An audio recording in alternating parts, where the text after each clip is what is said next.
Recorded live from the secret underground lair of Crimson Cowl Comics and Collectibles, this is the Crimson Cowl Comic Club Podcast.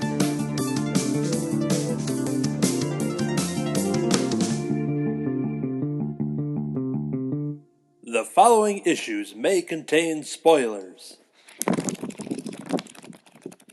Great green gobs of gravy. Grab your lucky dime and let's make comic history together. I'm Anthony.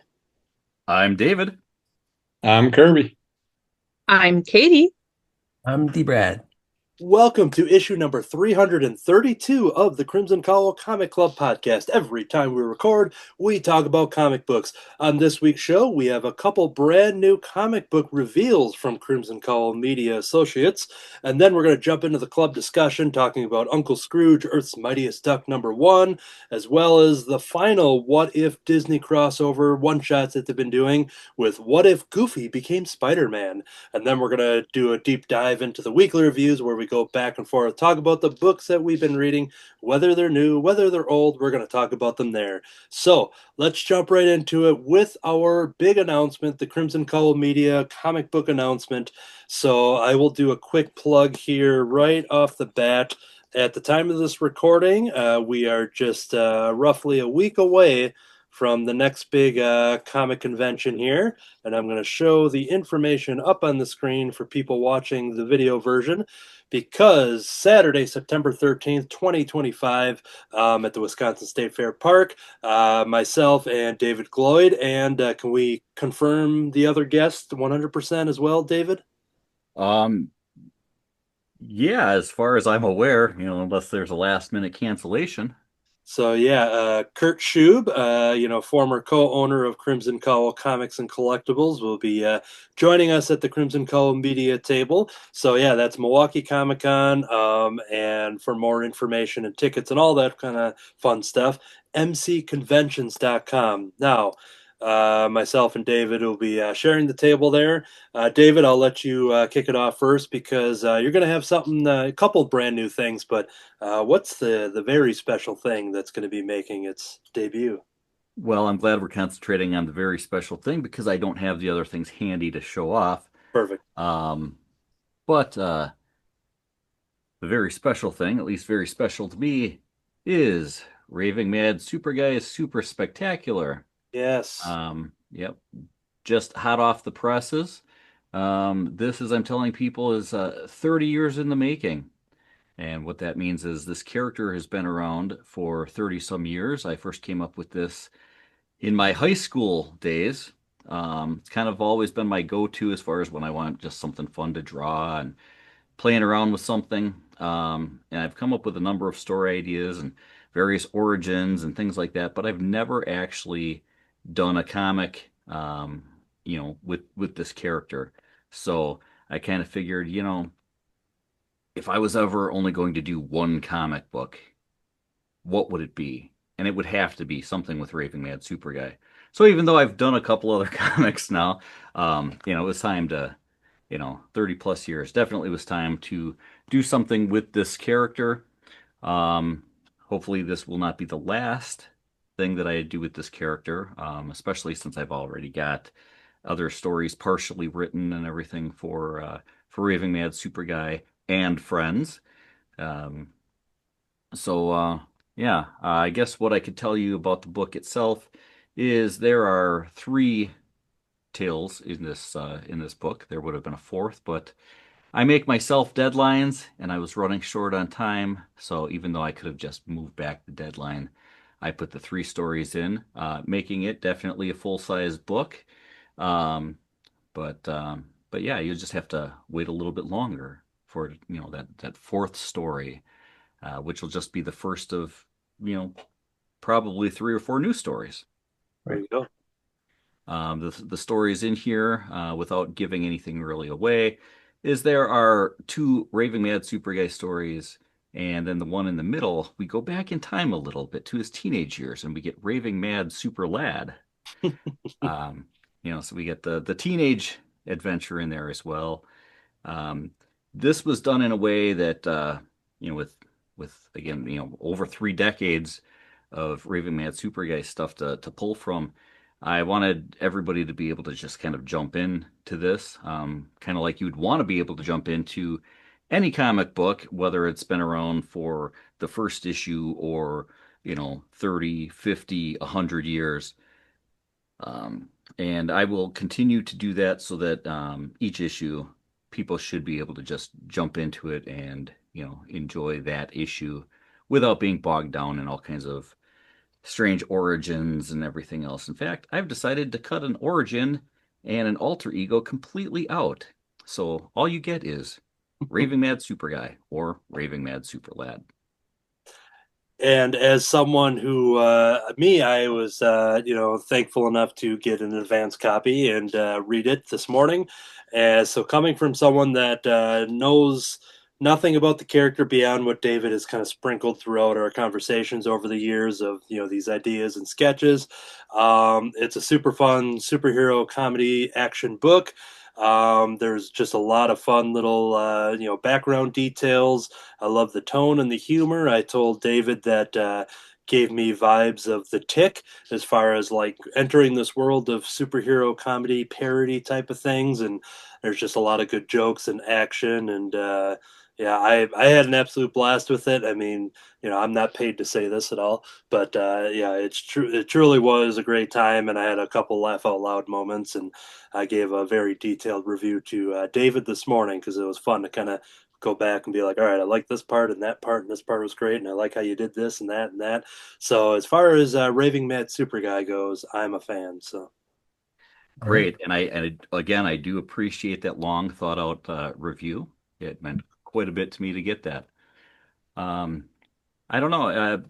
Anything else? I don't feel like I need to sit here and tell you what this is about or anything because you're going to get it, and that's the intention of this book, is to be able to open it up and just read it. And you might have some questions, and there may or may not be answers to those questions. Again, I didn't want to bog readers down with a lot of unnecessary origin stuff or explanations on what kind of superpowers and abilities the character may or may not have, or what his history is with some of these other characters that you see in there. You just jump in and you get it, and you go with it. yeah, it's no different than watching the new Superman movie from 2025, where they're just like, yeah, we're gonna skip all that kind of stuff, and we're just gonna throw you into it, and you're just gonna be on for the ride. And yeah, I think you do a good job of not making any, if there's any curiosity for anything that you read in there, it's only, part of the purpose of like teasing what could be, the world building and characters and everything else you have in store for future specials. So Yeah, if you read this and you have questions, about the character or how this came to be or something like that, uh, you're not missing anything. You're not missing out on anything that maybe somebody else got or whatever, because it's not there. It's just not a necessary thing for this particular character. But I had a lot of fun doing this. I've got a lot more, 30 plus years of story ideas to go. So there's definitely, if I get the time to put into it, there's definitely some things for me to go off of to bring you a lot more Raving Mad Super Guy stories. As long as people are liking it and everything. There's also some other characters that would have been introduced a little bit more. You get a couple brief cameos from some of them in this book. They were intended for that fourth story that will make it into a future book. But there's a whole world building kind of thing going on here, and there will be other characters that will probably even get their own titles sometime in the future that will come from the Raving Mad Super Guy universe. very cool. So yeah, come on out to Milwaukee Comic Con for to get the debut of that comic. And if shipping is on my side, I am also going to have a brand new comic. I essentially have, I guess, what you would call a proof copy in my hands due to just a printing hiccup, but everything's being resolved. So a year ago, I came out with Rice Christopher, the Wednesday afternoon special. Then I followed it up with Rice Christopher and the Pineapple Holiday special. And now the official cover and title reveal of the next Rice Christopher special is the Crispy Canadian special, and I was glad that D. Brad happened to honestly, just the timing of it worked out perfect that our friend D. Brad is on the show as well, fellow Canadian here, in relation to the special. So yeah, this is the Crispy Canadian special. Much like what David said, Rice Crisper stories are just simply you just jump in. You can read any of these in any order. If you read all of them, you just get a little extra bonuses here and there. But essentially, you can read them any way that you want. And this one introduces a lot of new characters and almost similar themes what David was talking about with spin-off ideas, something that's in the works as well for future issues. And yeah, so I even had to shadow out some of the secret characters to save that reveal for the inside splash pages and everything. But this is the most action I've drawn. A lot of big full page splash pages, one double splash page that I've never attempted before. So there's a lot of cool things that I experimented. I have to remember to keep folding over the cover copy there. So yeah, this is was a fun experiment to kind of challenge myself and tell a bigger story as far as scale wise and just action packed. And yeah, this one I absolutely love. So Rice Christopher and the Crispy Canadian special, it'll for sure be out in September 2025. Very good chance it should make it from Milwaukee Comic Con, but if not, it'll be available soon after it all online and other shows and in person and all that stuff. So come on out to Milwaukee Comic Con September 13th, 2025, because there's going to be some new comics over at the Crimson Cowl Media table, in addition to new sketches and prints and all of the other stuff that we've offered. So, And a fun little fact, if you know yes. where to look, there is some connection between these two books. Yes. Oh, Yes. The So, yep, that's little just tease there. nice little tease. So, yeah, it's awesome that we've been taking this journey kind of coincidentally at the same time and kind of off on our different paths, and now kind of colliding in that tiny little sense, and yeah, but both kind of coming out with books and celebrating together and celebrating with the Crimson Cowl Comic Club as well as the audience at home. So, And I do have one other thing that I definitely want to put out there. Uh, want to give credit where credit is due. One of these three stories, I did have a little help. So the first time yes. in over 30 years, somebody else has done some writing on a Raving Mad Super Guy comic book. It wasn't intentional, it just worked out that way. And that is Matt Fife, who oh, many of you are familiar with the work, Happy Astronaut, Slaughter Otter. Um, and D Brad will know this one too. Um, I had the pleasure of being on a few episodes of Cartoonist by Night, and in one of them, we worked on some Superman stuff. oh yeah, right. And Matt Fife had written a short Superman story for me, and I had expanded it a little bit. I was doing this book and realized that, that story actually would work really well for Raving Mad Super Guy. So Oh, I talked to Matt about it, and with his blessing, I converted that over and turned it into a Raving Mad Super Guy story. So the third story in here, if it looks familiar to anybody, it might be because you've had the opportunity to see that work for that unpublished Superman story that we worked on together. cool. That's Yeah. a good idea. So, yep, cool collaborations there, and excited to see that September 13th, 2025. And after, if you can't make the show, then, reach out to us. We'll make it available after as well. All right. Well, that's going to do it then for the big announcements we had at the top of the show. Let's jump into comics that are already done, that we've all read and discussed, that we're going to discuss in the club discussion. All right, first up is a brand new mini-series. I don't know how many issues. I don't know if it's a 3-issue thing going on, but is Uncle Fort? It's 4? Cool. Uncle Scrooge, Earth's Mightiest Duck, #1. The planet has been conquered by alien invaders, the connoisseurs, nefarious hoarders of the rarest antiquities from, there's a lot of difficult words in this opening paragraph, throughout the cosmos. As they tear the Earth apart, pillaging its fabled treasures, only the world's greatest adventurer can possibly stop them. But Scrooge McDuck is facing a battle unlike any he's ever fought, trapped inside his own mind, fighting to preserve his most precious memories.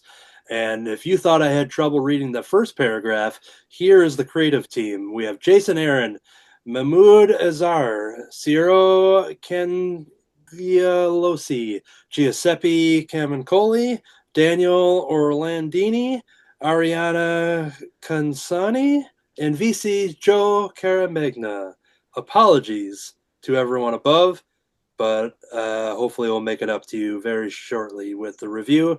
We have last year we had the Uncle Scrooge, the Infinity Dime, which Jason Aaron and his art team put together. I can't confirm. I don't have the info offhand if some of these people had, I would assume, maybe have played with him in those waters, but we have quite the crew on to kind of tackle this story here, and with a different art you'll see throughout the book on why it took extra artists too, just based on the scenarios and the idea of the story.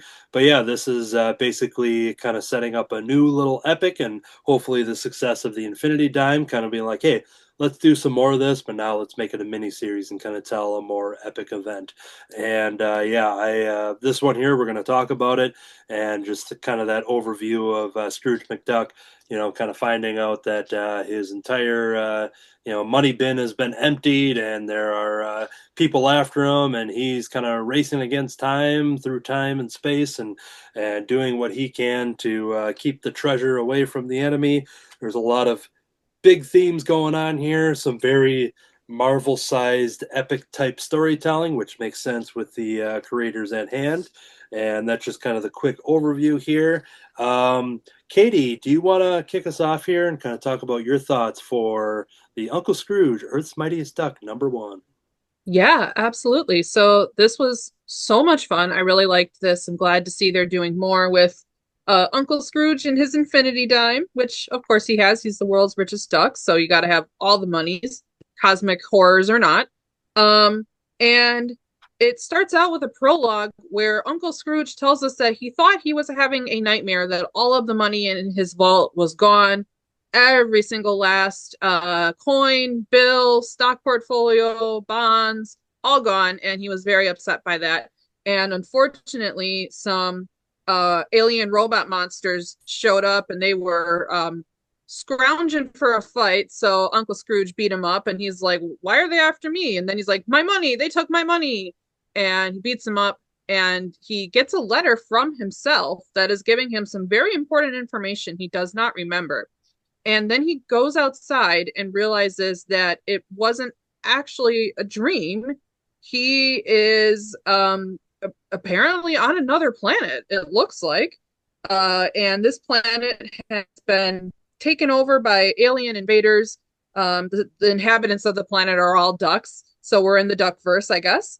And these invaders have taken all of, the artifacts and historical relics and like great works of art, and are basically putting them in a private collection that's for them only, rather than for everyone to benefit from. And Donald Duck takes offense at that, and he has tried to escape from the aliens' prison like 37 times. And they were going to send him into a volcano to try and explore it, and basically to try to intimidate the ducks. And Donald, his bad temper actually comes in handy here, so he breaks out of the chains and avoids getting tossed in the volcano, and beats up the aliens. And then it is looking a little bit dicey. They're hovering over an active volcano with a lot of lava, but then his nephews Huey, Dewey, and Louie come and save the day. The Junior Woodchucks are here, and they have modified, I think it was Scrooge's car into being kind of a battle wagon. Is it Scrooge or Donald's car? Donald's car. Yeah, Donald's. Donald's car. Okay. His car into a battle wagon, and it's all decked out in spikes and weapons, and it's got a cool rocket on the back, including the excellent line, "Who knew ducks could fly?" Really fun. And then we are jumping back into a time skip. So we're back in Scrooge McDuck's youth as a very young duck in Glasgow, who is just starting his work as a shoeshine boy. And a robot alien comes crashing in along with Scrooge McDuck as an old man, where we know him, and is basically doing the classic "you gotta help me, kid," fate of the world thing. And this duck's like, "Who are you, and why are you so old?" And we figure out, over time, it's him, just older, which the young Scrooge McDuck takes quite a bit of offense to. There was a really funny moment where he just punches the leg of this metal robot, and then there's like a pause, and then he's like, "Oh, my hand!" I thought that was just really funny and great cartoon timing. And then the two Scrooges try and save the day before their memory gets erased. And I'm just trying to skip ahead to the end of the story here. The aliens are trying to get into Scrooge's vault, and guess not only do they have space travel, they have dimensional travel capabilities, and they have captured a very ancient Scrooge McDuck. We know this because he has a very long white beard, and have him hooked up on some kind of operating table with all kinds of wires and diodes and brain things, doing spooky alien experiments, setting up the next book. So I had so much fun with this book. I really enjoyed the artwork and the color work and the use of different art effects throughout the different dimensions and ages of this book. And I got done reading this. I'm like, I kind of want to see Uncle Scrooge and the Guardians of the Galaxy. I feel like that would be a great fit. And I'm like, ooh, are we gonna get Thanos in here? I like the Marvel Cosmic, and this feels like a really fun way to adapt it. It shouldn't work, but it actually does. Just a little thing as a writer that I appreciate. So if you hang out in writing groups enough, you'll get the critique that, oh, you should not start or end your stories with, "Oh, it was all a dream," or "she woke up from her dream." And that has some weight to it. It also, you're like, I'm trying to create a fantasy here, but that has some weight to it. And I like how Jason Aaron, as the narrator, calls that out. And he's like, yeah, a story that begins with a dream, you would think it would be absolute drivel, but it wasn't. And it was a nightmare. So I thought that was really funny. This book is just a blast. I'm looking forward to the next one. I want to see what they do with this. And it sounds like a weird combo, but I'm gonna say give it a try. It's pretty fun. I liked it. That's my review. Awesome. Let's jump over to D. Brad Gibson, who is a cartoon duck enthusiast who we've had on for most of these issues, if not all of them, for all the what ifs and everything. So, what are your thoughts on this issue? Well, it felt like a movie. It was very cinematic. Yeah. I felt like I was reading a storyboard for a movie. Um, it was a great opening. It was like it kind of felt like it had at least two prologues setting up stuff. So the first prologue was like you're in the middle of some kind of adventure, but it's there's like a slow build up. There's mystery involved, like what's happening, why are his coins missing, and who are these giant robots that are looking for his coins?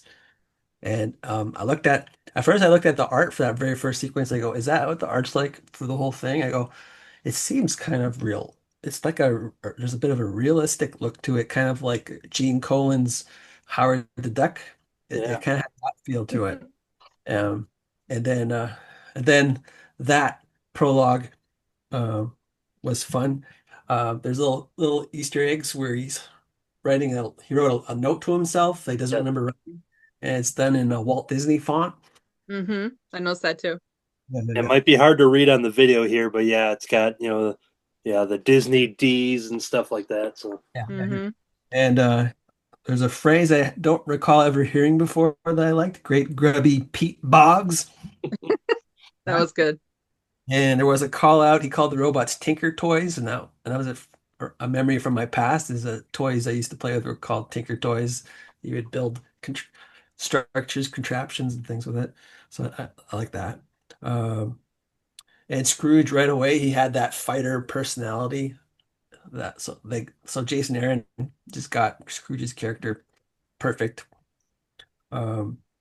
And then when it transfers over to the next prologue, they've got scenes from Don Mm-hmm. Rosa's story on the life and times of Scrooge McDuck. So it's drawn in his style. Or actually, no, they're actually Showing- taken from his books. So all this stuff here you're talking Yeah, about? yeah. And then some of them that look different are, I think they're from the Infinity Dime one. Yeah, so the artist, whoever it was, actually starts off when they go back. Oh, I'm going ahead of myself here. Wait. Oh, okay, yeah. And so they have like Scrooge meeting his younger self, as Katie mentioned before, and it starts off in Don Rosa style art, but then gradually it goes into the art that we saw in the beginning of the story, and so that was a fun playing around with the art there. And then there's another opening that's done in the cartoon style. And it seems like it's a future world. Scrooge is missing. They tell this epic story about how Scrooge defeated these robots or something like that. I don't remember if that's what happened or not. But they're referring to it as if Scrooge was from the past and he's no longer with us. He's like a legendary hero, and that's done in the style that we're used to seeing in that's why they have so many different Italian artists. It's done in that style. So very cartoony animation like. And then we meet, it's 3 years later, so it's nice to see Gladstone Gander show up. He's the luckiest duck in the world, so I think he's going to be like a major hero. But that was just to set up. That was just to set up the reveal of Donald Duck. The way they introduce him is like he's like this macho tough guy, action hero, and I go, "Oh, this is interesting." They're starting off Donald that way, and then something happens, and he goes back to that kind of like he's. Mm-hmm. That's when they have like the kind of like Mad Max apocalyptic Junior Woodchucks arriving. I thought, oh, that's a great way to bring those guys back in. It's Mm-hmm. so fun.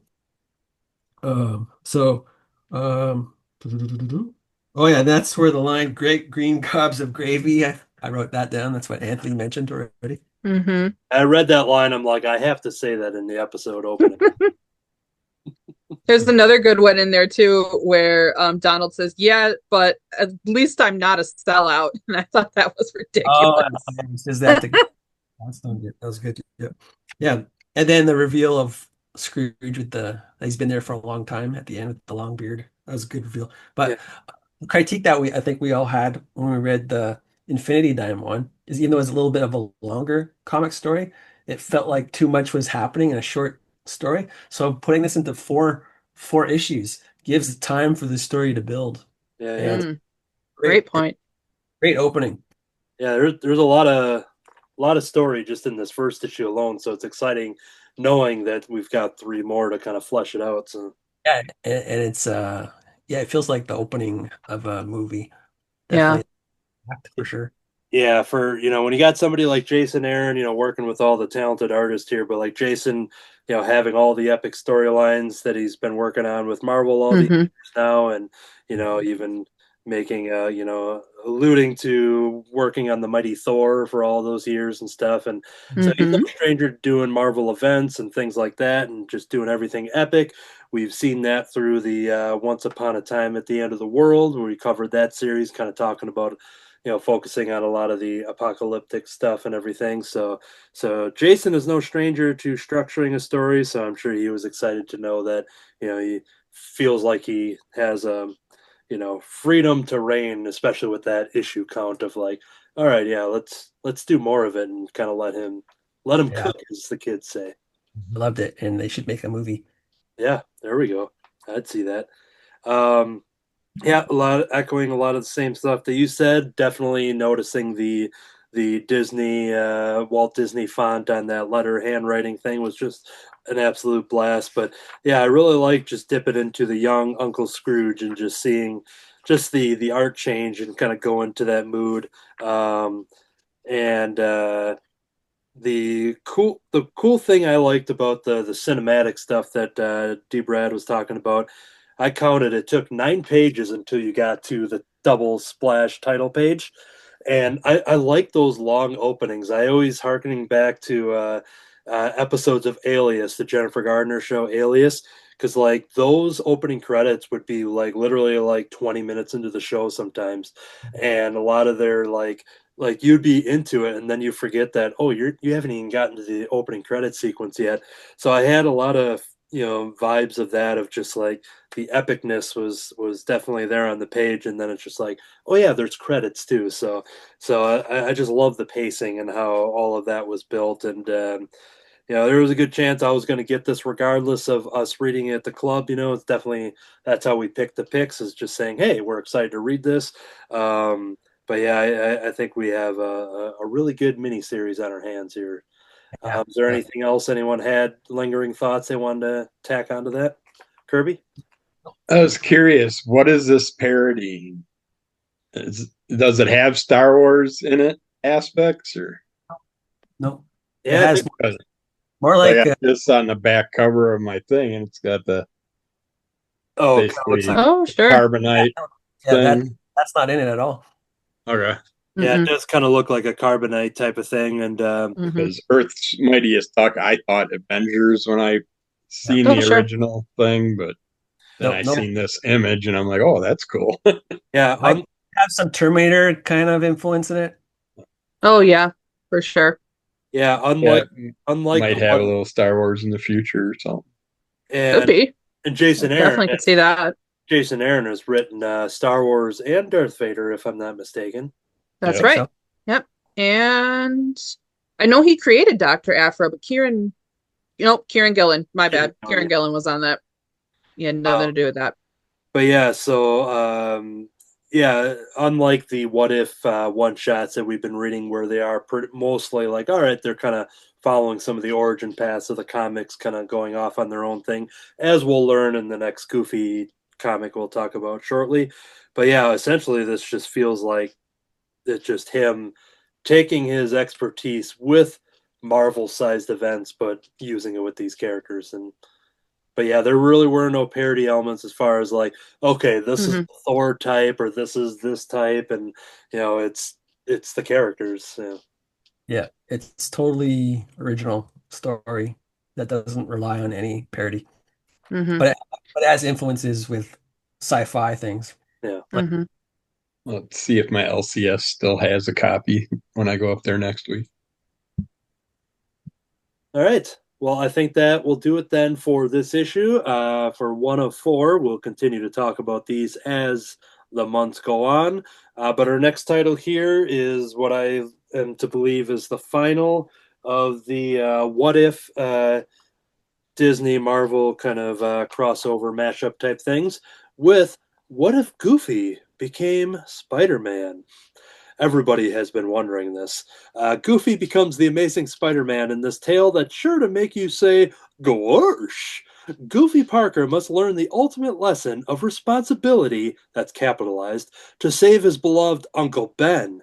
And wait till you see what he does to those Beagle Boys. So this is done by Steve Bailing, Riccardo Secchi, Francesco Dipolito, Lucio Ruvidati, and Laura Tartaglia.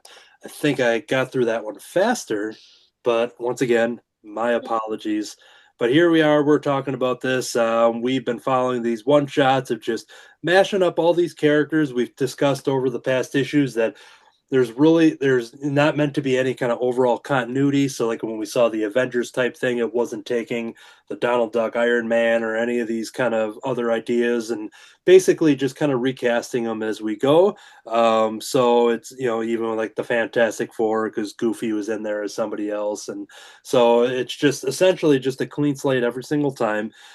This one here, it dabbles a lot in its own kind of version of an origin story. We do get, sprinkled in some recognizable Spider-Man themes, but I think when I was reading through it, I was, kind of surprised with like, oh, it's kind of really kind of going off on its own beaten path. But then you'd kind of catch up with a couple, recognizable story, plot lines from, Spider-Man Origins over the years and stuff like that.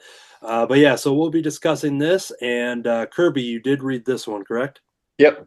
So, do you want to kick us off first here, talking about your thoughts on what if Goofy became Spider-Man? Yep. Yeah, this is the one I was looking forward to the most. I didn't like it as much as I wanted to Okay. because I felt like they went too far with the entomology. They could have cut that part of it in half and given us more spider goofy type things. I Yeah. like the Aunt Tessie character. I like that she has the fear of spiders. That's how you get the giant spider in the attic image when she's up there, and then he collects the spider. Uh, the Uncle Ben thing, at first, it was, why would you do that with the motorcycle sidecar thing? There's the giant spider that she sees in the attic. But yeah, that was a little weird to me. But then in the end, it plays out nicely, so you don't have to deal with the character death. So they could use it with the crash and all that stuff. Uh, and the only other thing that bothered me in the end is, okay, there's these two characters. They want a piece of artwork, and they're offering 100,000 for it. What happened to the 100,000 that he recovered from the Beagle Boys? We never end That's up true. seeing that at the end. So, but I like how they did the talent show instead of a wrestling match. He's just showing off his powers and ability and stuff. But yeah, I enjoyed it, but just not as much as I was hoping. I was hoping this was going to be my favorite one. So I'm going to have to leave it to the Hulk one. Jump over to D. Brad. Thoughts on this issue? Yeah, yeah, yeah. Once again, the arts always stand out, and you got great poses, you got great facial expressions, and then yeah, when they do mention Uncle Ben at the beginning, I go, "Oh, Uncle Ben! How are they going to kill off the character in in a Disney story like that, Yeah. right?" I know Disney's killed characters in movies, but not in the Goofy Mickey world. And so when they reveal what Uncle Ben was, I go, okay, that's interesting. Now I'll see how that what happens to it. So I didn't think they're going to bring back the Uncle Ben thing, the bike. I just thought it was just going to be like a joke there. And then one thing I noticed is I'm not used to a smart Goofy. He uh, he knows a lot about bugs and entomology. He gets great grades in that and stuff. And then the professor, who's Gyro Gearloose, does mention that he's getting bad grades in other subjects, and and so then Goofy says, "What? There's like other subjects? He didn't know he had other subjects." So that brings in like the absent-minded Goofy there, and that reminded me of a nightmare, a recurring nightmare that I have, is Ooh. that I'm in university taking courses, and I forgot that I'm in certain classes, and I haven't done anything in them. You guys ever have something like that? I will often do Yep. that where it's high school again, and I obviously don't know my locker combination. I don't Yep. know my schedule, so I don't know where any of my classes are. Yeah. Then there'll be a version where it's just like I remember I'm like, oh, I never turned in any math homework this year, and like I wouldn't realize it till the end of the year, but I'm like, I haven't Yeah. done a single thing. Yeah. That's kind of how I thought Goofy Yeah. would. And I wake up and I feel relieved, but then I'm like, oh, wait, I got to go to work now. But it is Yeah. relieving to know that, I'd oh, rather go to school. yeah, Yeah. The thing that amazes me is, I've had those dreams, the locker dreams, whatever. A good recurring one is that I find out that I was actually short half a credit and I have to go back to high Oh, school and earn that half credit and whatever, and it's a big mess. But the interesting thing is, since I went to work for the West Bend School District, working at a high school, I have not had a single dream about oh, being back in high school. okay. How many of your class has to come back for summer school? Yeah. Well, I used to have to do summer school quite a bit myself. I had to do it once. Uh, Okay. so yeah, Goofy. But yeah. So speaking of those, like those problems or fears that we have, it was good to see that Goofy did. Well, it's kind of funny. He's called Goofy Parker, and he's also called Spider Goofy. So it's like being called Spider Peter. Yeah. And yeah, so he's just like Peter. He has those normal life problems where they dealing with they don't have enough money and all that, so they have to possibly looking to sell Uncle Ben. It's a straightforward story. It's really easy to follow. There's not a lot happening. It's not like they're trying to cram too much story into it. Yeah. One thing though, since Goofy was the star, I was expecting more humor in it, but it seemed like a pretty straight comic. Um, and and I thought like an Easter egg. I thought the host of the talent show looked like an old character named Mortimer Mouse, Mm. Oh, sure. nemesis to Mickey, in some of the older cartoons and maybe older comics. But I love seeing Goofy in those Spider-Man poses. Yeah. There's Mortimer there. Yeah. Yeah. I think he might have a little more of a mustache though, than Mortimer. So the Spider-Man poses, if you can show some of those are awesome poses of him flying on his webbing there. Yeah, perfect. Yeah, you guys are showing the same picture. Are we? We can't see our screens because we're holding up comics in front of it. So And then one thing I thought was kind of different from the Spider-Man origin. They still have the same thing where he could stop the Beagle Boys, and then that would have prevented something bad happening to Uncle Ben. But he doesn't do it for selfish reasons. He Yeah. doesn't just like knowingly let them go. He's kind of absent-minded about it. He thinks because everyone's all excited about his powers and everything, so people are lining up to take selfies with Spider Goofy, and he just thinks like with people running and stuff, they're like, all right, he's just getting ready to pose for a selfie, and it's just like you just let him get away, and then it's like, oh yeah, okay, now they're once again just kind of slightly sprinkling in those Spider-Man plots that you notice, But yeah, they do give it a little too much of a happy ending for Spider-Man. There should be something bad that happens at the end again. Has bad luck again. But yeah, it was good, straightforward. I just thought all it needed was a little more humor. Katie, your thoughts on Spider Goofy? Yeah, definitely. So for me, this one was just okay.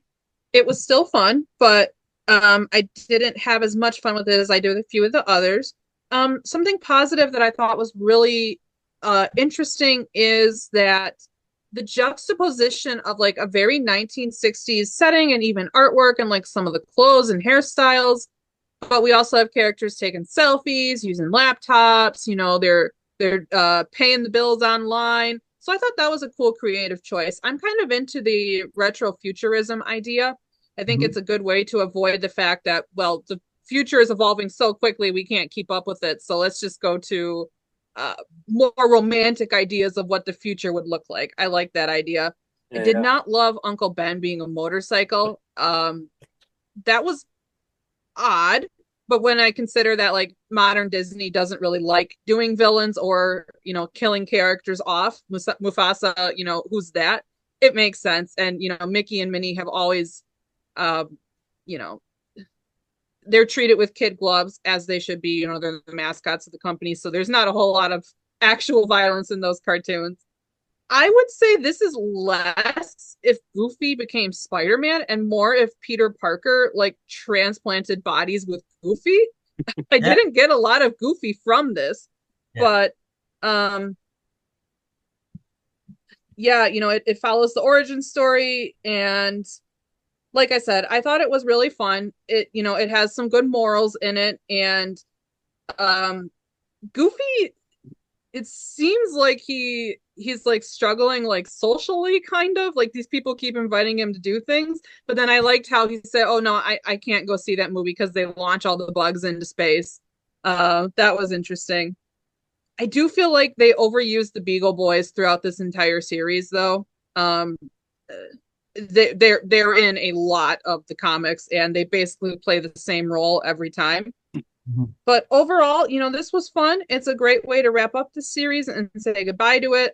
I'd love if they do some more in the future. But overall, can't complain. It's been a heck of a run, really good. And this was a really fun interpretation. So that's my review of What If Goofy Became Spider-Man.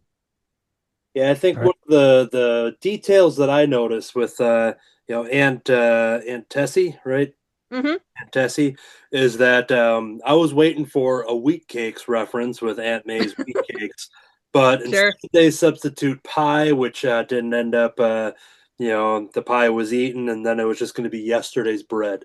But so they were kind of shying away from the big stuff with the Uncle Ben dying, and also with the wheat cake. So there's some Yeah. they're really dodging with this story. As I was reading it, there was a point where I just had to look. I'm like, he is going to be Spider-Man in this sometime, right? Just like, Correct. because yeah, as we talked about, they focused a lot just on him as without the powers, but by the time you get to the end, and it kind of makes up for what D. Brad is talking about with all the heroic poses and just kind of really capturing that stuff, and Mm-hmm. then start bringing in some of the Spider-Man themes and stuff. But yeah, it was. I'd probably agree with everybody else too. It wasn't my favorite of the bunch, but at the end of the day, it was still a good time, and it'll be a good addition to an eventual hardback collection, whatever Mm-hmm. they end up doing with all the What If comics. So it's a Coming out worthy October. addition. October. Say The that end again? of October is when the collection's coming out. Okay, cool. Nice. So yeah, I think it's once again another worthy addition to these lineups here. But it was definitely a lot of fun. Is there any other lingering thoughts that people want to add? I guess from somebody who hasn't read it, I guess what I'm taking away from this, and correct me if you guys think this is wrong, but yeah, I'm kind of getting that while it was all right, that they kind of missed a lot of the goofiness of Goofy, but also missed out on some of the key Spider-Man elements as well. And perhaps that's kind of what made this maybe not as good as what some of these other books have been. Yeah. Got it. Mm-hmm. Yep. Yeah, And that's a pretty fair statement. I wasn't sure if Kirby was talking off camera to someone, but I think you were trying to say something, but you were muted. Did you have something to add on there, Kirby? Well, I was just going to mention that with the group of friends or other students, I was I was expecting to see some reference to like Flash Thompson and the Oh, different sure. characters, Gwen Stacy or something like that, being part of that group. But Yeah, they didn't explore any of that stuff at all, and just kind of what I assume, just kind of random students who all seem to treat him pretty nicely. Yeah. yeah, So yeah, I wanted him to make friends with them. yeah, that was the thing for David's for not having read it. There was a lot of them saying like, "Hey, you want to come to the movies?" And it's just like, "What?" He's like, "Why would I want to do that?" And then they tell him what the ending was going to be. He's like, "Why would I see a movie with a bad ending or something?" And like he just has all these excuses where he's getting invited to things, but he's very casually because he has his other priorities. So it's interesting in that sense that go it's home very and count inclusive. those bees. Hmm. Yeah. There's a lot of That was funny, where he's naming every single bee. Yeah, I'm glad you brought that up because then Aunt Tessie goes to get Uncle Ben ready and stuff, and then Goofy is like literally just going from A to Z, naming off and saying hi to every single bee that are in all these little bee houses that they have. So One trivia thing. Aunt Tessie is a character in Goofy Mhm. comics. okay, Hmm. Yeah, and I can That recall is even true. from some cartoons him mentioning like his old Aunt Tessie or Yep. yeah. and I think Kirby brought up the giant spider image, and I do like the idea that when they brought that, I was thinking like, oh, they're just gonna do a huge spider, and that's what was gonna make it different from the Spider-Man origin. But then Hmm. it was huge in the context of her kind of finding it, and essentially, yeah, Yep. it's kind of through. I guess what maybe he's picturing based off of her reaction, because it's kind of thought bubble-ish in a way of, Yeah. Yeah. Hmm. but yeah. So I don't know. When I was a kid and I found a spider in the basement, that thing was at least as big as me. I swear. Oh, yeah. Yep. So yeah, there was a moment where I had to turn the page, just being like, "Oh, we're throwing in something really crazy here," and then we just find out, no, it's just a little guy that's hopping around, and we see that throughout. But yeah, anyways, All right, well, that'll do it then, and I'll close the book on the what if these Marvel Disney mashups they've been doing. We'll cover future issues of the Uncle Scrooge Earth's Mightiest Duck out of 4 issues, and then on the last recording, we nominated. Basically, we're going to be doing each of the one shots because the Marvel DC Comics are doing their longtime crossover. They haven't had crossover comics in quite a long time, and they've decided to work together once again. And so Batman Deadpool is the first one that's coming out. But yeah, so we're gonna talk about those when they come out. So all right. For the little Jeff the Land Shark crossover. Yes, that I'm looking forward to the most. That one's Who's good. he crossing over with?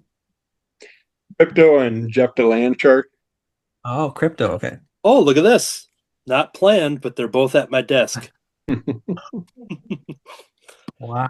And then maybe we can get that longtime crossover of Nathan Fillion and Sonic the Hedgehog, which is kind of happening because there's a Justice League Sonic crossover that's happening right now. Anyways, that was a bad example. Let's go to the weekly reviews. Welcome to the weekly reviews. The first one is a Kickstarter collection that I got here. This is Dewy's Adventures, The Strips. This is a collection of comic strips published by the University of California, Riverside, the Highlander newspaper. Dewy is an earthworm that attends the University of California, Riverside, as we follow him in his adventure to get higher education while promoting literacy and fun. Dewy is like any college student struggling to find parking or making it to class on time. He has his good days and bad days, but at the end of the day, Dewy always finds a way to make life an adventure. This is done by Emily Mata. Now, I came to know Emily through Jevin Loop. Jevin Loop is a past guest on the Cartoonist by Night. We talked about his books here with, I had the shirt on yesterday, Nuke Rooster, his comic books, and they are a couple, and she's been doing she did these comic strips for the university that she had went to, and she just recently successfully funded the collection of them. So this is real simple what the synopsis says. These are set up in kind of you see these interesting designs with the earthworms. You see them in their their clothing and their accessories, and talking about summer vacation and how Dewy is talking about. This is just the opening page here as part of the promotion. Dewy went surfing, he went hang gliding, all of these things, had a very adventurous summer, but now is getting ready to go back to school and have fun. So while like the opening pages are kind of done, and I don't know if this is done for the sake of this Kickstarter collection, because it makes it feel like you're reading like a comic book story as far as sequential storytelling. But then the core of the book, as advertised, is collecting all of these strips that were done through the university for the sake of like a self-publishing type independent venture. I won't show too much going forward there. But yeah, these are all real adorable, very fun, all with a very kind of a moral and a message. They're not meant to be any kind of like crazy, like knee slapping, hijinks and whatever. It really is just kind of showing, there are some good gags about, Dewy realizing he had his kind of what we were talking about in the last segment.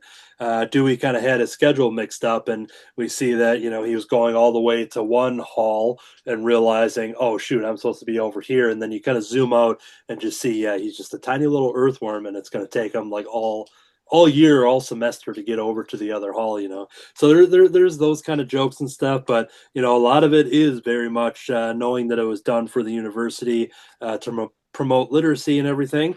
So it very much continues those messages and kind of encourages a lot of hope and kindness and everything you would want to inspire onto the world. And but yep, and still just kind of coming up once again with some fun little gags here and there. Funny little moment of Dewy going to the zoo, a little field trip to the zoo. There's a little Comic-Con adventure in there, and there's a little road trip stuff. I'll show the Comic-Con one just because it's at the top here to show just a portion of it. So you see little Dewey there just with the backpack, glasses, and hat. And then there's like standing beside, there's a Godzilla and Spider-Man and Wonder Woman feet. Aww. So it's just kind of funny just to kind of see some of these little elements and everything. And but yeah, this was a lot of fun. I didn't know anything about this. We brought Jevin Loop on a Cartoonist by Night. We had Emily who submitted a question, and then Jevin. I didn't know, I didn't recognize that name from past episodes or anything. But Jevin's like, "Oh, that's Emily. That's my girlfriend." We're like, "Oh, okay." So it's Aww. kind of funny that then I started following her art, and then I saw the promotion for this.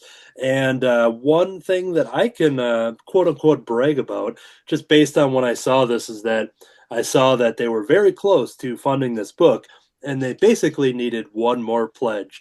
And by the time I found it and looked at it, being like, "Oh, they're very close," and this is the tier I'm getting, and that put them over into the success rate. They went beyond that there, Yay. but it was kind of cool to kind of realize that, like, oh, hey, that felt extra cool to get it. So included with that, both Jevin and Emily collaborated on this like mini poster print.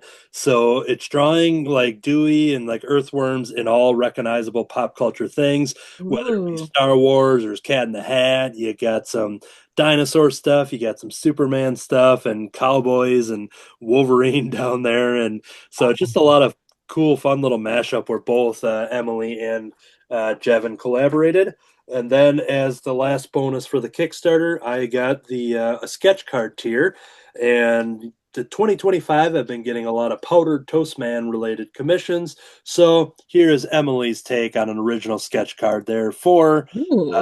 Powdered Toast Man. A super clean line work and coloring, very detailed on such a small scale and done so well. So just a good example of the range of her artwork with going from Dewey the Earthworm and all those different clothes and everything. Has her own little caricature back here. We can follow Emily online.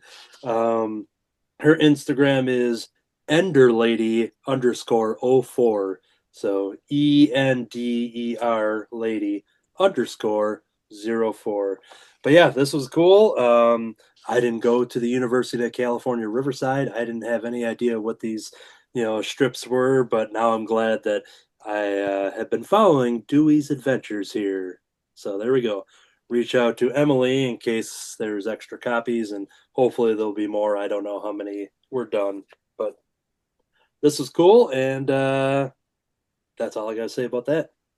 I'm glad to know Dewey now in life. I think my life is better knowing that Dewey's out there having adventures. All right, David, you're the next in the lineup here. Anything you want to say about comics or anything? Buy more comics. Yeah, maybe Make more comics. Maybe check out Raving Mad Super Guys September 13th. Yes, definitely do that. In case people are just flipping the channels on YouTube and they happen to stumble us mid episode, that's not a live episode. And you can even get a little web swinging. Ooh. Ooh, little tease. Cool.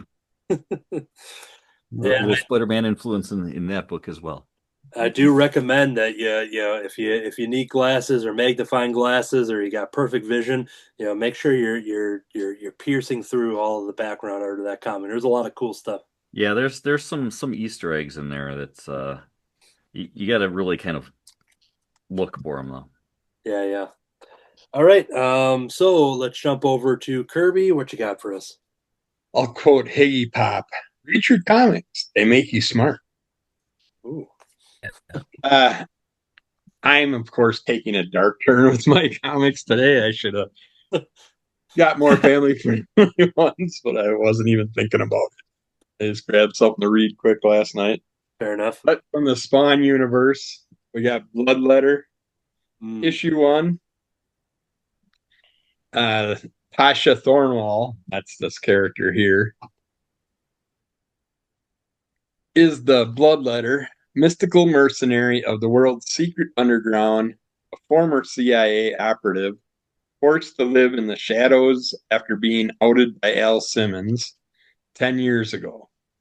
Tasha is now out for revenge when she learns Al Simmons is alive as Spawn. The mission to hunt down and kill Spawn begins in this debut miniseries by Joseph P. Illidge and Tim Seeley. So that's why I figured, what the heck, this is another new Spawn run I gotta jump on. And I didn't get the whole gist of it. It was an interesting but a little bit confusing story in here, but starts out where she's coming into this area where all these like slaves, these people that are getting ready to get transferred to who knows where they're gonna go, and they are outside this cave like environment, and there's something that happened in their past that their parents basically sold their souls to the devil for a little bit of a bonus. And now all the children are put out in front of this cave, and they're like, well, you're paying for your parents' penance or whatever, what they signed up for. And when they get close to the cave, they think they're going to meet someone that's going to talk to them. Well, this someone has a bunch of tentacles, all kinds of teeth and stuff. And so basically these people are being eaten by whatever this hell creature is that they come across. But our Bloodletter character comes in, stops it all, gets it all arranged that the people are going to go somewhere else. She's helping them out, and all of a sudden we see bullets flying, people getting shot. Here she's a CIA operative, but yet there's another group of CIA that came in to wipe out this whole faction also. So you kind of like got a CIA on CIA type event going on here. But then she, once it all gets settled down, she helps them out, gets the people that are left out of there. And she's like, we got vehicles, go over there, you're going to be hauled out of here. Well, it just so happens that this character here is taking the people, and it basically they're going from one situation, bad situation, to another, because now it looks like they're being put into human trafficking through these people she hooked them up with. And then we see some things going on with Spawn and stuff. She keeps talking about, although we don't see Spawn. Oh, we do in the beginning. We see this image where he's on the ground, just been attacked. Don't really know what happened to him, but it basically starts the history of what is up with her and Spawn. She wants to hunt him down, but yet we got a lot of hell-related things going on, but yet she's also talking to angels, so that's what was confusing me throughout the storyline. There's this character here that's learning some type of dark witchcraft, but yet she's more of a hacker, a computer hacker type character, which she does help with some computerized stuff. But there was something with scrolls that the Bloodletter character mentions from the first, I call it a Cthulhu or whatever was in the cave.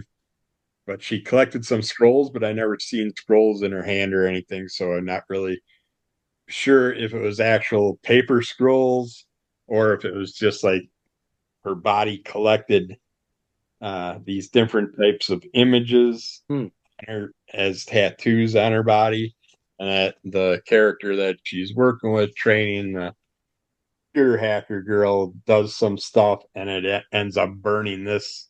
The Bloodletter character, some of her symbols start burning her. So, not sure what's up with that, and I'm not sure what's up with this dagger.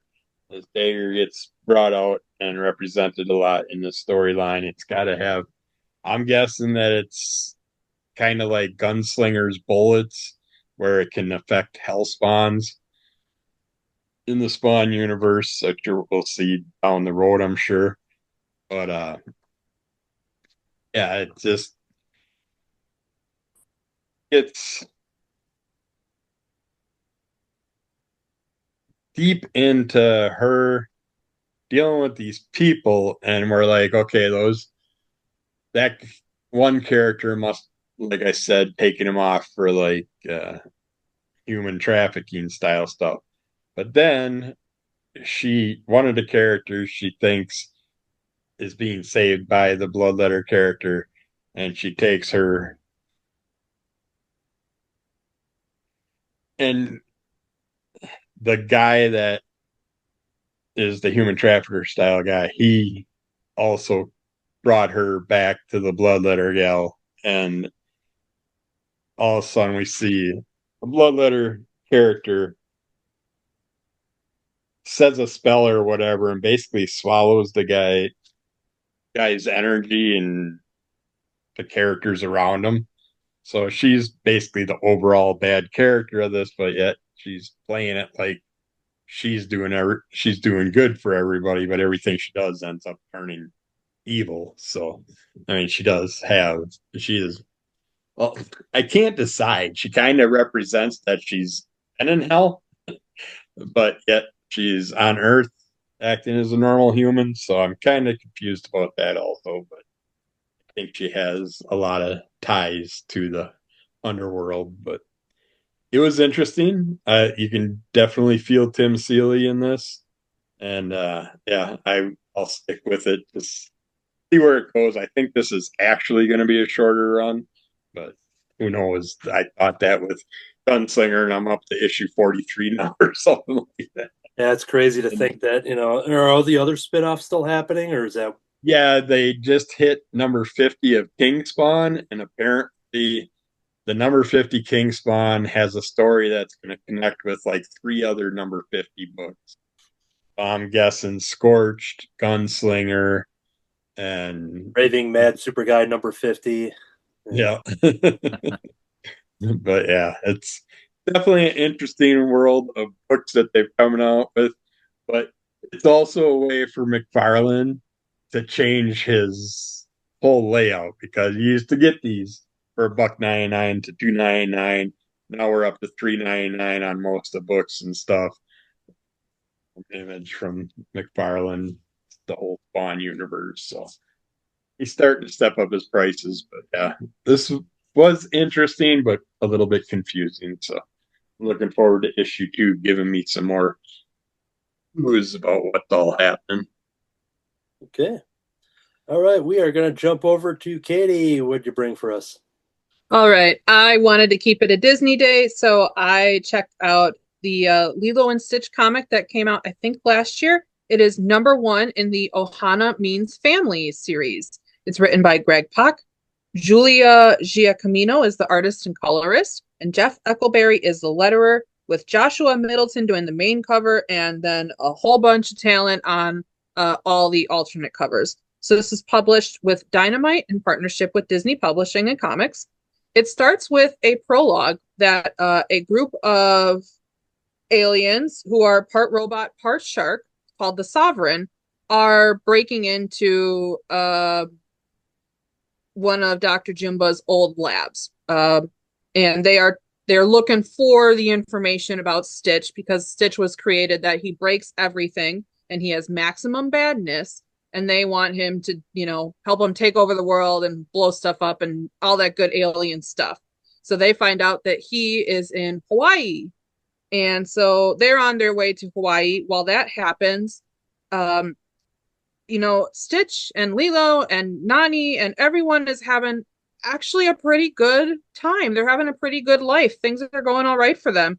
Dr. Jumba and Pleakley are friends with Lilo and Stitch now, and Agent Bubbles comes by, and he's less worried about trying to fend off the social workers that are coming, and it's been like, okay, it's been like 26, over 20 years. I don't know the exact count since I've watched Lilo and Stitch. So I'm going at this from memory for a little bit. But I think you're on point so far. So yep, yeah. And then David, who was Nani's love interest, and then ends up helping them also save the day from the bad guys.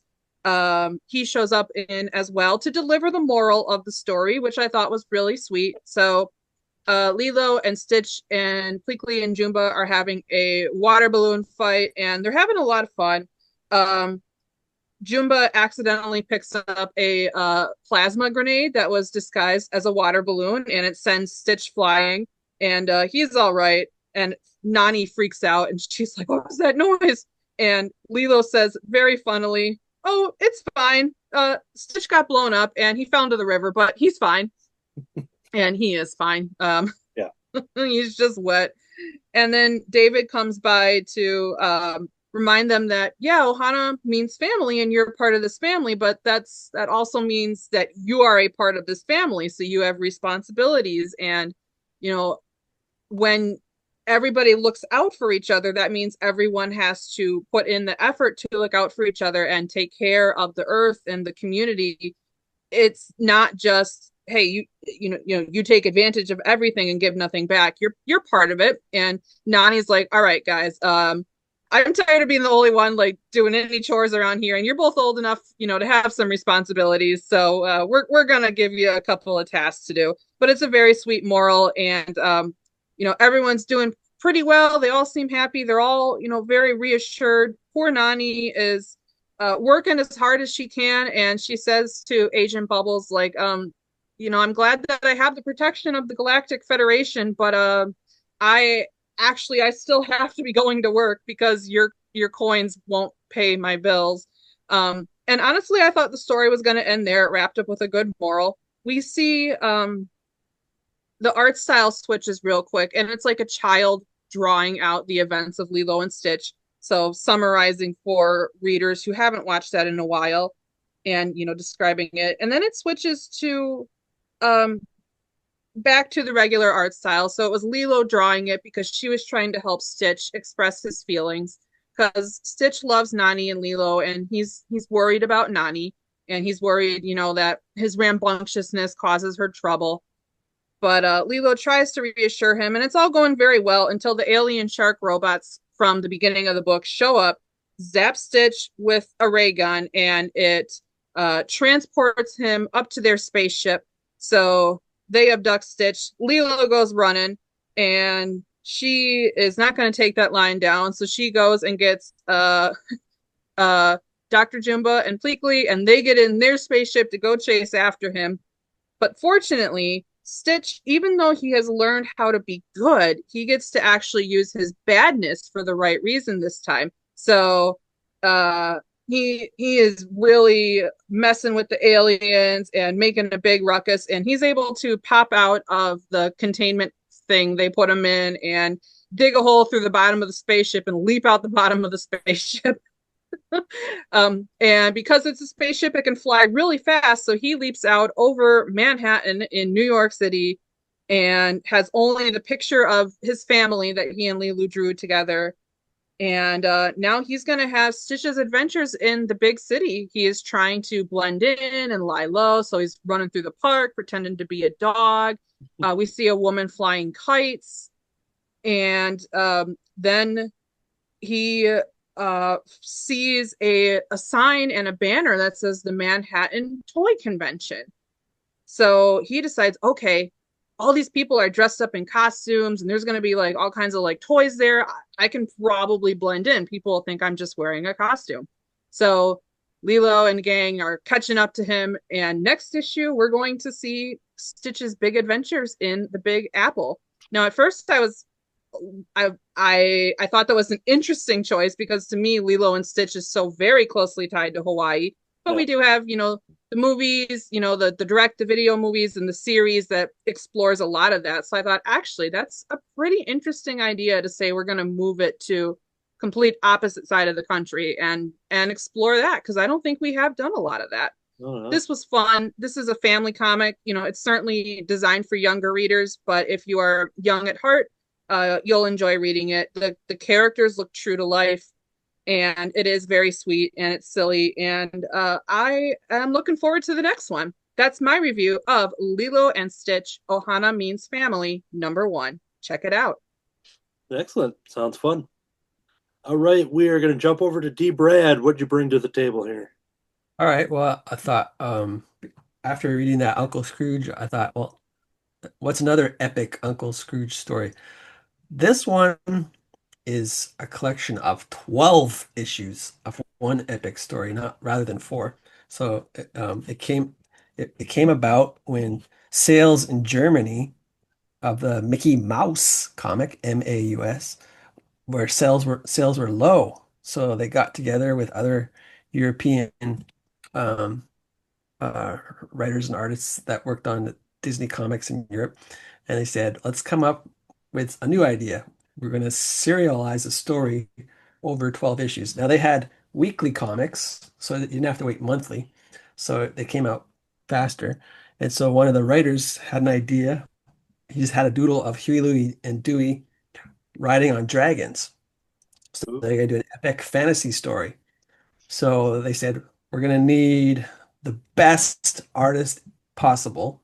So they, of course, they go to Italy, Yeah. where they get best Disney artists. And so they struck a deal with him, but it took 2 years for him to complete the whole epic story. And so they said, okay, we finally got it done. They brought it back to the German Mickey Mouse, and they said, oh, and they had new editors. And sometimes when there's new editors, they're not interested in what maybe the other editor was interested in doing. And sales were back up again. Things were fine. I don't know if we want to do an epic story. I don't know if we can depend on people coming back each week for it. And they said, nah, we'll pass on it. So they tried selling it to some of the Netherlands countries, and they weren't interested either. And so maybe like 5 years later, Finland did become interested in it and did publish it in a in their weekly book, and it became quite popular. And then they put it into a trade paperback, and then eventually it was translated into English. And then when Gemstone Comics had a deal, it's called The World of the Dragonlords, and Huey, Dewey, and Louie are probably the main characters. Scrooge and Donald are in it as well. And so Donald's trying to get closer to his family. He's reading a book on how to get to know your family better, and he's having a family picnic. And then all of a sudden, this portal shows up, and they get thrown into a different world, kind of like with dragons and trolls, and I feel like they're more kind of like Viking people to me. Okay. But they're not the usual dog people with the noses, They're actually cartoon people. But I fell in love with the art. It kind of reminded me. I don't know if any of you have read Asterix books before. If that's familiar to you. No. I Okay. know of it, but I haven't read it. Yeah. But look at these troll people. Like it's kind of like Oh, sure. Oh, yeah. I see what you're saying. That Yeah. looks like such a fun book. And the dragons. Here's Huey, Louie, and Dewey learn how to. This kind of reminds me of Aww. How to Train Your Dragon. How to Train Your Dragons like that as well. But Fantagraphic Books has the license now to um, to collect Uncle Scrooge and Donald Duck stories, and so there's a hardcover version of it now that came out recently, and it has took this drawing, and it's got better font, and it made this looks more like a painting now. It looks really nice. It looks really good. So it's a really good collection of that. So I was, of course, drawn to the art. That's the main thing I like about these, but the story was really good as well. But it does focus on the human characters as well. So it's not just like this could have existed without the ducks, this story, and it would have been good. Cool. That's why I wanted to just draw your attention to that. Yeah, that's cool. Yeah, I never heard of that. So World of the Dragonlords.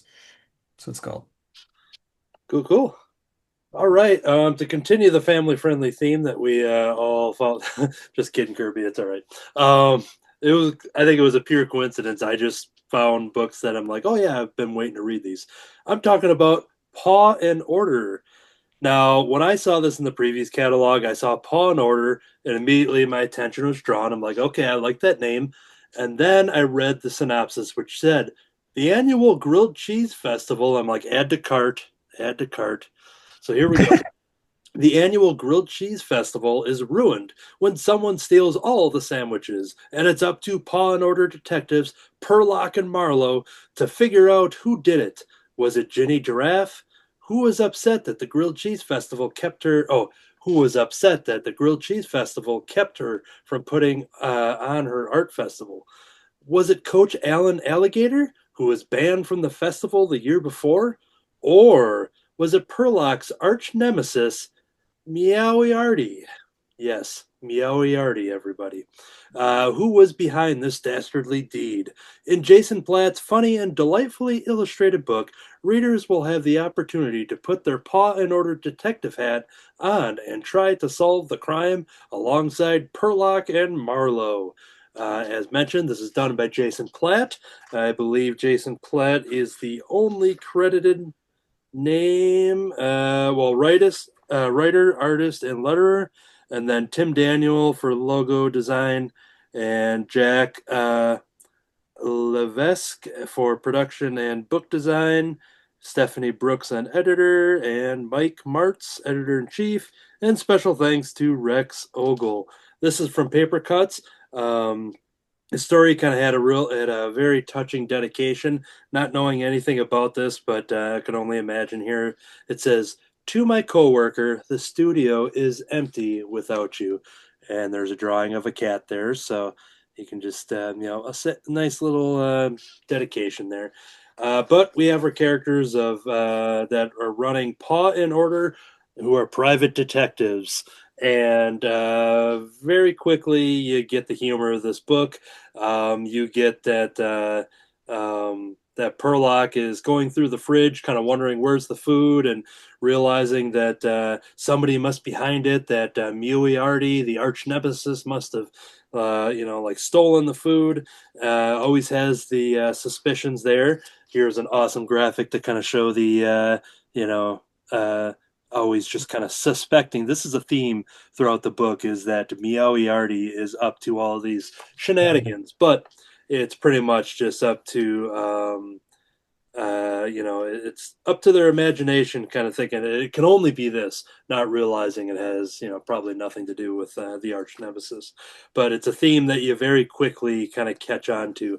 But they kind of talk about some of the adventures. I'll show some opening examples of some of the art as you see our characters kind of go throughout the years, and then here's a quick look at Meowiarty himself right there. So these are the first couple pages, kind of set up the story. As we mentioned, there was a grilled cheese festival going on.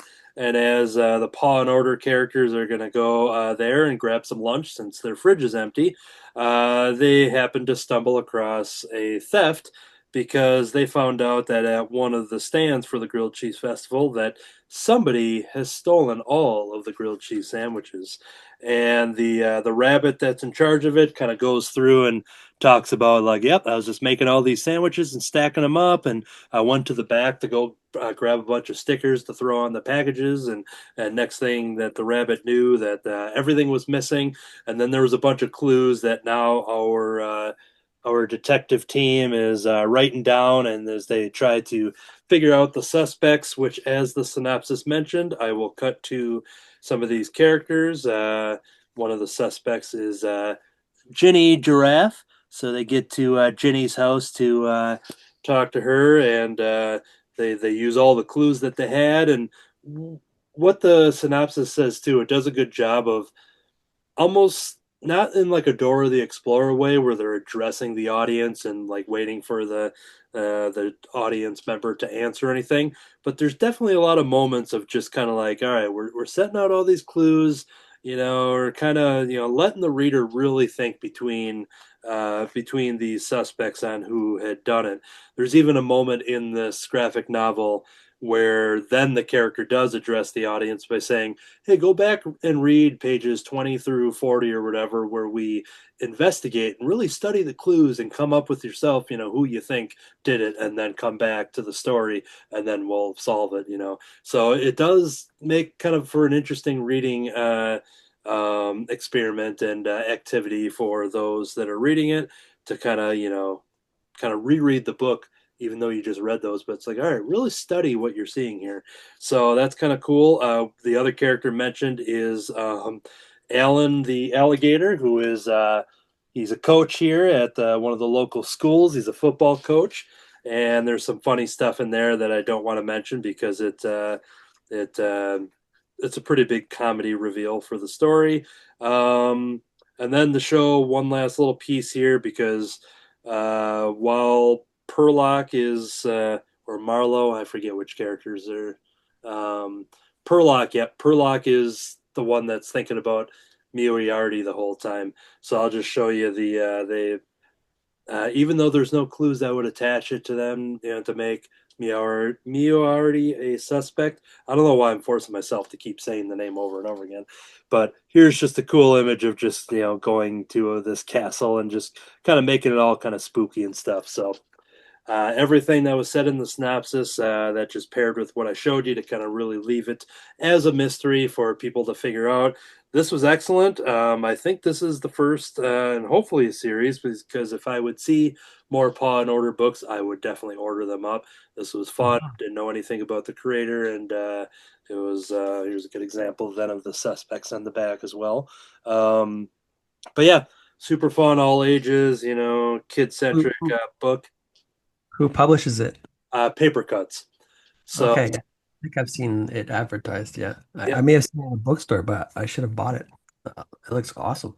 Yeah, it's definitely a lot of fun. You can find a lot of just good, the styles are really fun and the characters are cute. They're all in like in an animal world. Your Zootopia type of setting, and but yeah, it was a lot of fun, and I followed the creator right away because I'm like, all right, I got to see what else that they're into, and right away on just by browsing the current page, there's a lot of artwork from this person that is nothing like this at all. So it was kind of cool to kind of see a lot of different styles. Didn't do much research yet, but it was cool to kind of see like, oh, the same person did this too, huh? So how many pages? This one is just under 100, so we're looking at 80 something. Okay, 80. But yeah, it was a nice, easy read. It was real fun, very hilarious throughout, just because of Perlock just having this rivalry with, I'll say it again, Moriarty. Like Moriarty? Yeah, but Moriarty. Yeah. Moriarty. Yep. Meow. So yeah, anyways, that kind of kept the humor as we went on through the book. But yeah, Paw and Order was definitely worth it because I bought this book because it started off saying the annual grilled cheese festival. I'm like, all right. Now I want grilled cheese. All right. So what family-friendly book did you bring to us, Kirby? This one ain't as evil as the other one.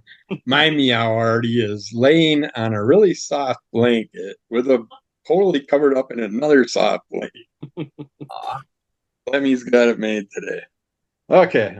I am checking out again from Image Comics, but this is Ghost Pepper, issue 1. Okay.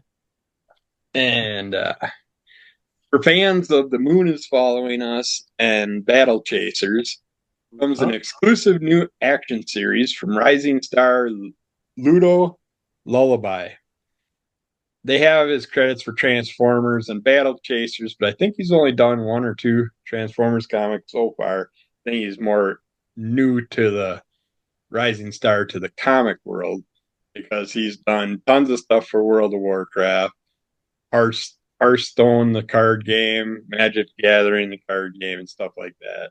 So he's been around for quite some time doing artwork and stuff for those and helping create. I think he also worked with the game creation with some of the companies. But I suppose read the synopsis. It's about forgotten heroes, cutthroat food trucks, and saving the world again. Humanity survived a monstrous threat, but the world isn't better for everyone. Every day, Loloi hits the road to deliver her delicious cooking to the masses, outsmarting her treacherous competition and staying one step ahead of the massive robots protecting them all.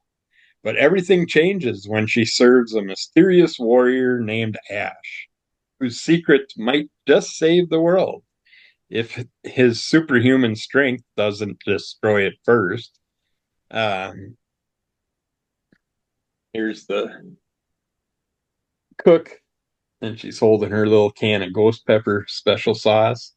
And this is the character that happens to come to her food truck to eat in secrecy. And this, where is he at here?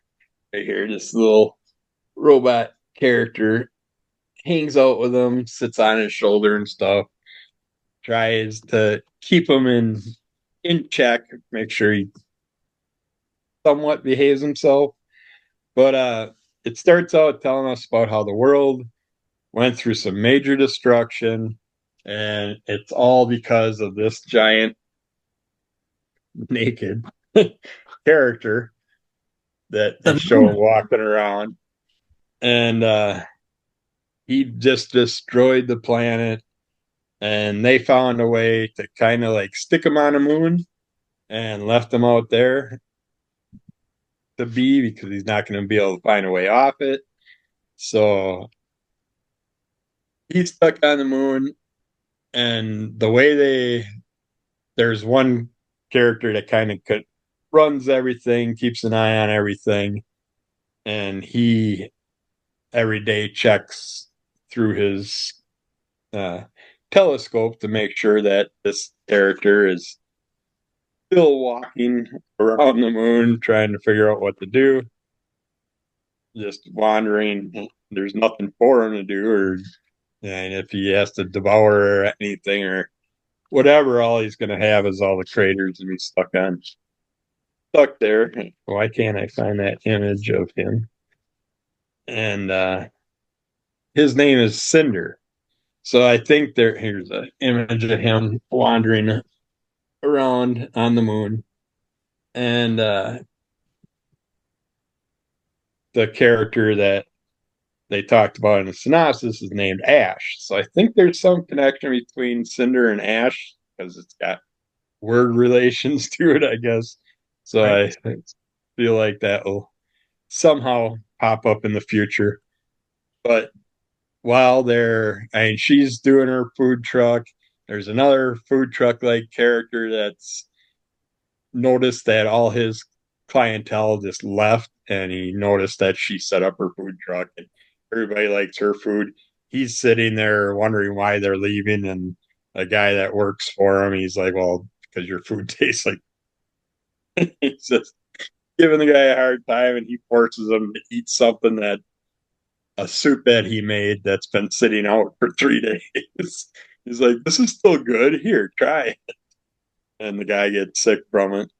But then we see her just doing her food truck thing, and then all of a sudden this big ship appears, and all these little things shoot out of it, and it's these little robotic characters that appear, and they start calling out that you're not recognizable. There's some character that they're after that isn't on any of their charts, and she thinks that they're coming after her. So she starts to worry and starts to get ready to get her food truck out of there, but she's up to date with all her legal information that she needs for like the next 4 years or whatever to serve food and all that stuff. So she went through all the things, she filled out all the forms, she's all clear, but then they notice that there's this character just sitting under her tarp, just eating a bowl of noodles, trying to enjoy his lunch, and they keep coming closer and closer, and then they identify him as the one that they're after. And so he basically goes into battle mode, kicks away from the food cart, and goes off on some of these robot characters, and he grabs one and just rips it in half, which would take this huge hulking amount of strength to be able to rip a metal bean apart. And the other robots kind of see what happened, and they kind of go through like a breakdown, because they're like the robot's brain can't conceptualize that a being can just grab them and rip them into pieces and stuff. And they went through the shocking horror thing, seeing one of their robot friends get destroyed. And so a bunch of it kind of, that's turned into the comedic aspect of this. But then he disappears, she closes up the truck and gets out of there. And he's just, she thought he was left behind. She went to a safe place so she could just set up camp again and start serving food. And when she does, she finds out that he's asleep in the back of her food truck. She's like, well, why are you here and all this stuff? And he wakes up and he's like, where am I? Why am I in this truck? So the little robot dude that's with him, he basically hulks out. I mean, it's basically like the Hulk, because he doesn't remember anything when he goes into super strength mode and starts fighting and destroying everything. And so he blacked out, and the robot character just got him on the food truck to get him away from the robots that were hunting him down. And while they're off in this whole new environment, some other threats. Well, at first she's on her way and she comes across this big blockade that is in her way. It's just taking up the whole road. She can't get through where she wants to get through to. She starts talking to it like it's got some type of, like it's a being of some sort, but it looks more like just a huge wall of whatever, trash or who knows what. And all of a sudden, that's how she finds out that he's blacked out in her vehicle, because he comes out, grabs the thing, and lifts it up in the air. I mean, this is something that would weigh like 50 tons or so, and he's just picking it up with one hand and pushing it out of the way so they can get through. And then they go off to this next spot that she wants to set up her food truck for service. And while she's there, they, like a lot of stories, have some type of religious aspect to it and stuff, but by these certain beliefs and stuff that they follow, there's this big spider-like robot that comes out of the ground where they're at, and she gives it a big drum of food, I'm assuming, but it accepts it as an offering, and it's fine to let it go. But then it notices that there's this character's with her and starts to identify that there's someone that is unknown that's part of the food truck with the food truck. And so another battle ensues with these characters. But it's got the manga aspects and all that, the Robotech style things in here. And I'm guessing I picked it up because it was a food truck style story in manga format. But I really enjoyed it, and I want to go deeper into it. I was only going to get the first issue, but now that I read it and learned that he did a lot of the Magic Gathering cards that I collected and stuff, that yeah, I want to see where he goes with his artwork. But he did this book just for something random that he oddball, just goofing around years back, and now he's able to bring it into the light and turn it into a story. So I want to see where it goes. But yeah, it's interesting. I'll definitely have to learn more again. This is a nice thick one too. So you did get a good long story out of this book. Ghost It's Pepper by Image Comics. so you're saying that if it's got a food truck in it, you're gonna buy it? They've had some really fun food stories lately, like Yeah. kaiju cooking. I love that one where there's kaiju battles, the kaiju dies, and this one gal goes around, hurries up to collect the meat, Right. and then serves it and stuff. There's just been a lot of fun Yeah. ones that came Yeah. up lately. Yeah, I don't think I've ever read a comic with a food truck in it, so I can see you can get some interesting new stories out of that. I'm Yep. pretty sure that there's going to be a food truck in the next Raving Mad Super Guy comic. Yeah. And throw in a grilled cheese sandwich too.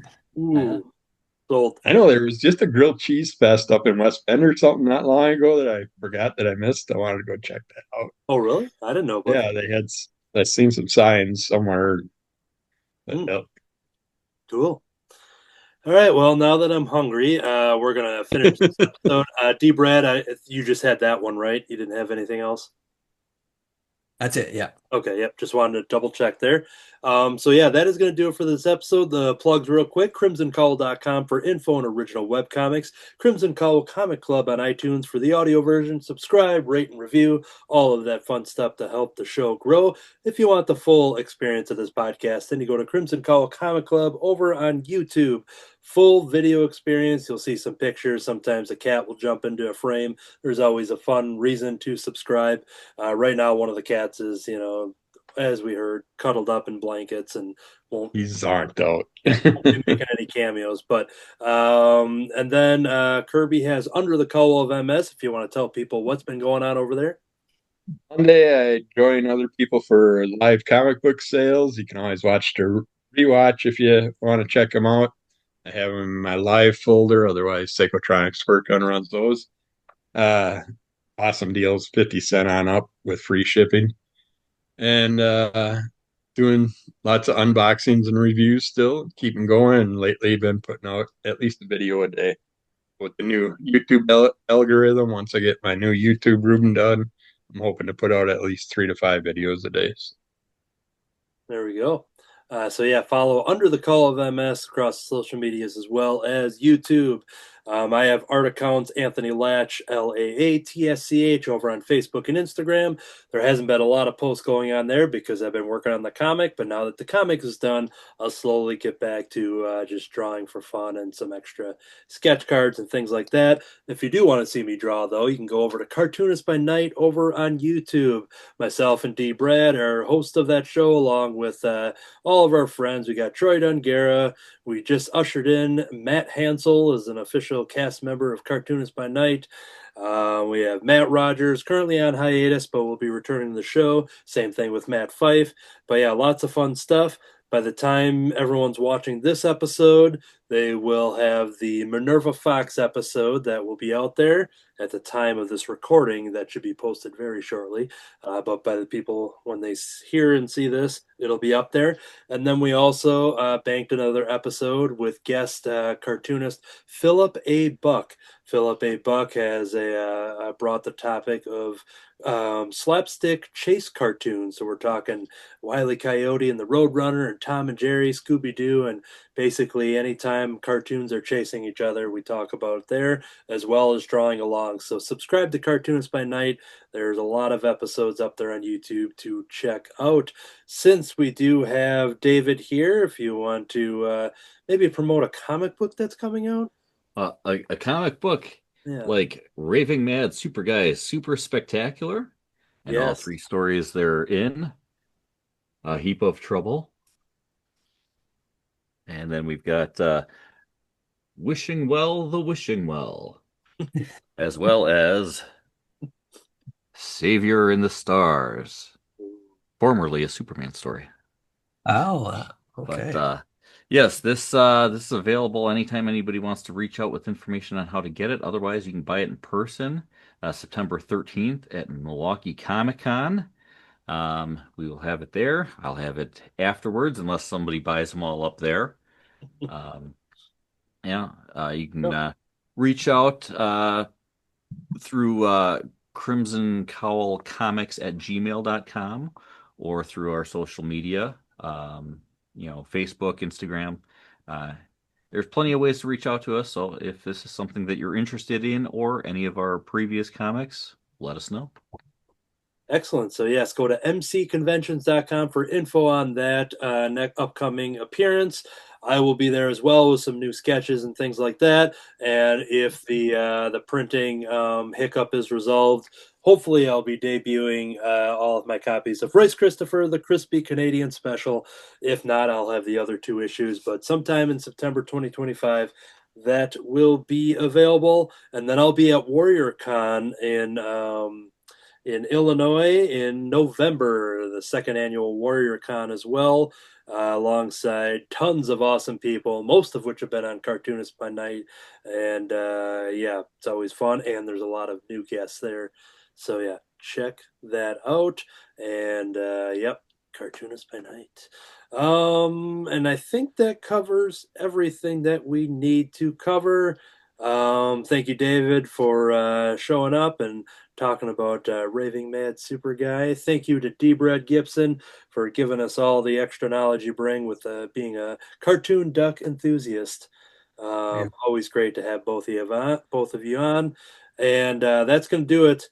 This whole time, I've been scrubbing barnacles off the horns of angry narwhals and chiseling slag from an ogre's galoshes. Gadzooks, I've been Smiley. I ate a ghost pepper and became Goofy Spawn. I've been a duck, but I'm no sellout. I have been eating great green gobs of gravy. To be continued.